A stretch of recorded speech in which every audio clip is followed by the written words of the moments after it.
Saya terus terang pernah golput dulu zaman Orde Baru ya. Karena memang waktu itu saya betul-betul mengalami ada krisis trustworthy terhadap pemerintahan saat itu pada zaman Orde Baru. Karena saya anggap, alah orang belum pemilu aja udah hasilnya kita udah tahu kok. Ada nihilistik atau ada semacam perasaan pesimis terhadap produk-produk politik pada masa itu. Tapi kalau hari ini dengan sistem demokrasi yang terbuka, cita-cita reformasi ini harus terus dijaga. Maka anak muda, generasi Z, milenial yang punya hak untuk mencoblos di pemilu nanti, gunakan hak pilih kalian. Jangan mengeluh kalau ternyata nanti dunia politik kita itu dipenuhi dengan orang-orang yang tidak senyawa dengan kalian, yang tidak sesuai dengan keinginan kalian. Ini buat adik-adik ya. Jangan protes. Loh, kan dulu waktu pemilu nggak nyoblos. Kalau ternyata yang berkuasa ini orang-orang jahat yang tidak mendukung generasi Z atau milenial, ya jangan protes. Kenapa kalian dulu diam? Kenapa kalian justru memilih di kamar, nggak datang ke bilik suara? Nah ini yang harus disadari oleh adik-adik milenial atau generasi Z ya, bahwa hak pilih kalian itu adalah sesuatu yang penting bagi perjalanan bangsa ini ke depan. Sebenarnya ini kita harus kembali ke persoalan ideologi. Biasanya yang menyuarakan jangan nyoblos, golput aja, mereka nggak ada yang benar. Itu biasanya adalah kelompok-kelompok anarkis. Gerakannya itu di Indonesia ada. Namanya anarko-sindikalisme. Dia memang anti politik, dia anti terhadap negara sekalipun. Dia anti terhadap pemerintahan. Jadi ini perlu saya kasih tahu ya kepada adik-adik supaya paham. Bedanya anarkisme dengan komunisme itu di mana sih? Gitu. Ini kan sama-sama kiri nih. Sama-sama bisa dibilang sama-sama anti agama nih. Cuma anarkisme itu tidak menghendaki adanya negara. Batas-batas negara itu tidak mau. Cita-citanya sama, ingin menyamaratakan semua kelas sosial. Sama, komunisme juga. Cuma kalau komunisme masih setuju dengan adanya negara, anarkisme tidak mau. Makanya dari kelompok-kelompok anarkisme inilah yang biasanya paling anti dengan pemilu.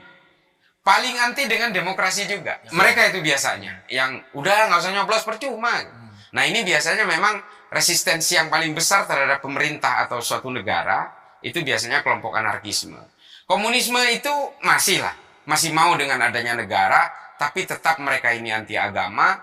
Dan di satu sisi ada kelompok kanan juga, ekstrim kanan atau sayap kanan, yang menghendaki adanya agama, tapi juga mereka sama. Mereka ingin anti demokrasi, mereka juga mengharamkan Pancasila, dan mereka ingin menegakkan khilafah di Indonesia. Jadi sebenarnya metodologinya yang berbeda tapi tujuannya sama. Ingin memberangus Pancasila semua ini.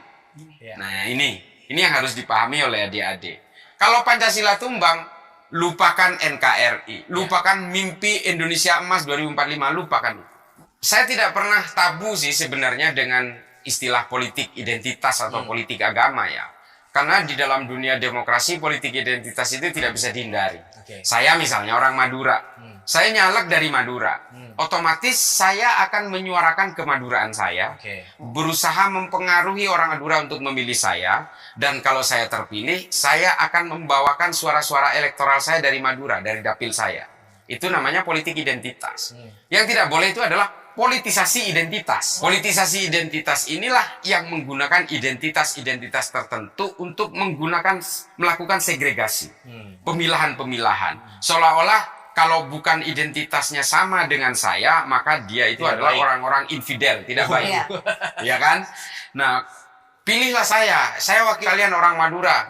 Jangan sampai kalian memilih orang Jawa. Nah ini politisasi. Saya Islam, jangan sampai kamu memilih orang-orang Kristen. Nah ini adalah politisasi identitas namanya.